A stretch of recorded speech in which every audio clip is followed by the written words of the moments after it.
পানিটা ধরে যাচ্ছি, গরম পানি যাতে কি না ধরে। পানি আমি ধরবো না, দেখবো কে নে ধরবো, দাও।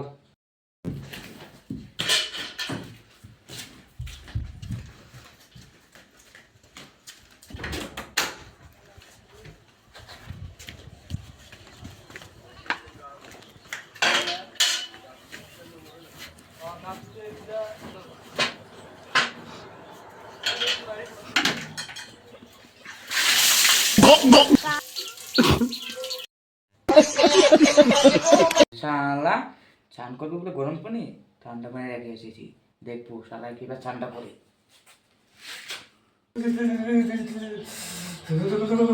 শালা বুড়া আমাকে বোকা বানাচ্ছিস, হবে আরেকদিন দেখা যাবে। শালা বুড়া চান করেছি, কেমন লাগছে? ভালো লাগছে না? ঠিক আছে।